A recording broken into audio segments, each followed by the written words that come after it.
waxaan ahay horjoogaha asxaabteyda waxaanu rajaynaynaa in aad ina gaarsiisaan halka aan mudannahay waxaad inaga dhahanaysaan barteeda ee Bashiir Buurfule. Assalaamu calaykum waraxmatullaahi wabarakaatuh. Waa maskiinkii raa awgii ka bedelay magaca u baxshay Bashiir eedadii ugu naanaystay Buurfule isu wada keen waa walaalkiin Bashiir Buurfule halkaad inaga dhahanaysaan waa bartiini ee Buurfule. fadlan haday tahay markii ugu horeysay ee channelka soo booqato waxaynu ka codsanaynaa in aad subscribe inoo dhahdo sidoo kale ay share garayso barnaamijka haddii aad hore inoo la sii joogtana like iyo comment waa dhiirigelin xaqiina ay jirtaa anagana dhabarka ayaan saaran doonaa aad baad u mahadsantihiin maanta iyo muuqaal cusub insha Allah waxaanu soo dhaweynayaa walaalkay Ciise Talyaani Ciise dhow waan dhawahay walaalkayga kaga maadnaqayaa sida wacanaad channelkaadi ugu cusubtay aad u maasantay Ciise mar waliba waad mudan tahay in maartay aad meeshan عزومات لقاها فيديو ولو أد مرتك هن عيسو ما أنتو حاربا إن سؤالي يركاوي ديو براها بالشدة أو مريء وياهن ضم بآديات وكعصم أو بوقي ومارتي سحان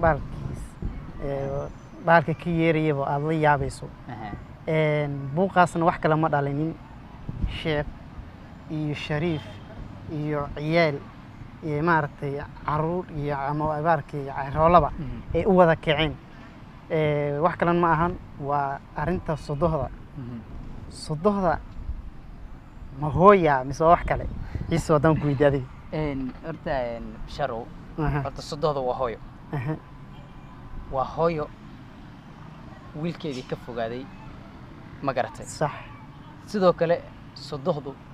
waa hooyo mid adiga ku dhashay tii soo xigtay okay magaca sodo bal inoo micnaadiya markii hooyo laga yimaado magaca sodo maxaa ku ka yimaaday baad dhigtay kartaa ma dhaqan ahaan baa uu ku yimaaday bise horta sodo waa dhaqan soo jireen horta anigu dhashay waan maqli jiray sax sodo la isku maceebay maqli jiray sodo la isku maceebay la isku maceebay sodohna waxay ka mudan tahay dhar waxaan arkay Universal TV program ay qabteen sodo caalamka dhan baa qabsaday sax ma garatay ani ahantaydan nin maanta guur haminayo waan hay sax waan jeclahay ani ilmahayga inaan ilmahay si dhalan aan arko waan jeclahay kuwa si dhalan wali inaan arko sax laakiin dooda meesha daal ay ahayd sodo inan baa la weydiiyay la yiri ka waran hooyada sodohda gurigaada ma keeni lahayd waxay ugu jawaabtay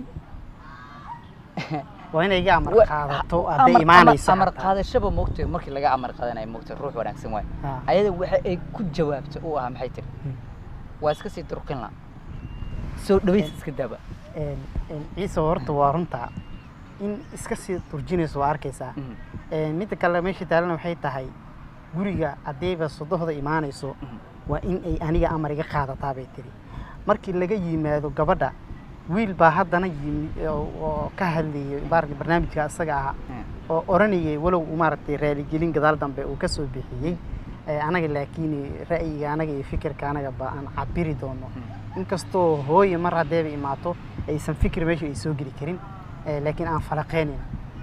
bal wiilka erey uu dhahay oo uu yiri in gurigeyga islaanteeda ayaa ka talisaa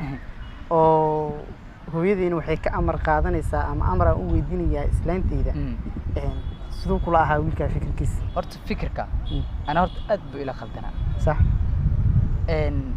inan aan gurigoodii ka soo waday anigu yaraankaygi isoo barbaarisay hooyaday intan ila soo ekeysisay still anigoo intan la eg ay qabin karto musqusha ay geen karto saxarada iga soo dhaqi karto miyaan ka xoolani karaa inan aan gurigoodii ka soo waday haddana aan dhahaya inantii hooyaday fasax ha ka qaato marka ay guri ayada ee leedahay ay soo galayso ilmaha anigu aan dhalay yaa iskale hooyaday waa iskale ma garatay yaa bishar haddana waxa ka sii daran inantii inankii wuxuu ku leeyahay hooyaday aniga inantayda waan uga fasax qaadaya war adigu inanta markaa doonanaysay yaa ku soo fasax qaado lagu dhahay gabadha hooyadan fasax kaaga soo qaadanaya yaa ku yiri waa in la isweydiyo laakiin ma ahan in aad og tahay gabadha inaad gurigeeda adoo ku celin karto inaad hooyada aad gacan bidixeyso waa midda horta aan aad oga xumaadanay صح in wiilka horta wuxuu ka jawaabayay uu gurahayay macnaha waxaan maqlayay oday kale oo ka hadlaya oo gurahayay di anigu ma haysto hooyo way dhimatay adigu ma isku gabaclayno soo gaan odaygaasoo kale meel baa loo qaadi karaa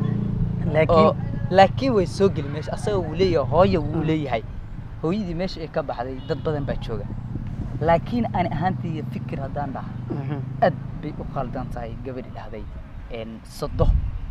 inaan iska fogeeyo way ku muhiimsan sidee aniga hooyaday u fogeynaya okay ayada waxay sii leedahay hooyadeedan soo dhawaysanaya maxay ka kala duwan yihiin labada hooyo maxay ku kala macaan yihiin hal naas leh haddaan kaa dhaxgalo meesha isaga ah waxay ku kala duwan yihiin bay tiri sida hadalkeedii baan raacaynaa waxay tiri hooyadii wiilka hooyadii gurigay way duminaysaa mooyee ma dhisayso say ku duminaysaa hooyo adig ku dhashay oo sodohda ku say gurigay u duminaysaa aniga ayadaa ii dhistaba say u duminaysaa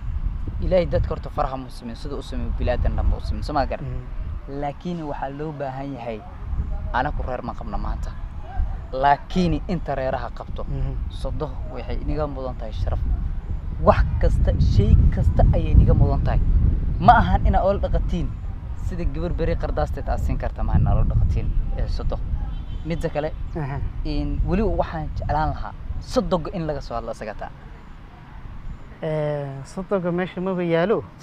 sodoga in laga hadlo meesha ma yaalo sodoga waa ninka ordayo banaanadiisa maraya soo kan reerka dhisan maya sodoga sidiisa sodoga uu dumin karaa aan ka dhaxgalo ciise aabaha meel ay wax marayaan familka markii la dhaho warka ma ogaan karo xogta rasmiga ah hooyada un baa that's why maarta aabaha meesha lagu soo dareerin aabaha mar walbo guriga asaga uu ka talinayo ka warheeyay guriga wiilkiisa uu ka talinayo kama warhayn karo laakiin hooyada mar waliba wiilkeeda asagoo xataa adiga konton jir asagoo xataa oo reer la ilmihiisii oo ilmo sii dhaleen baad arki karto iyo waxay ku oranaysaa hooyo ma soo xarootay hooyo gurigaaga nabad ma ku tagtay hooyo maxaa ku bariday ku soo leedahay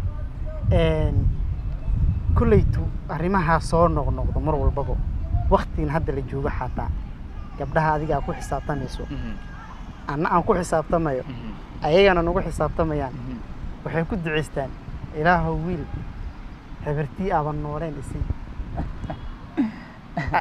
eriga balka war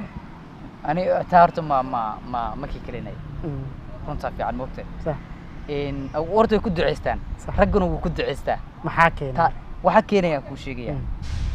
oo inta dadka ku duceysanaya horta khalad baan u arka aniga صح inay ku duceystaan horta maahan nin sodoh la'aan soconaya maanta aad bay horta dhibaato u leeyahay ninkaas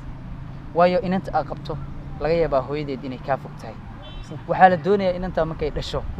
ruuxa u hore oo soo orday oo ku umaanaya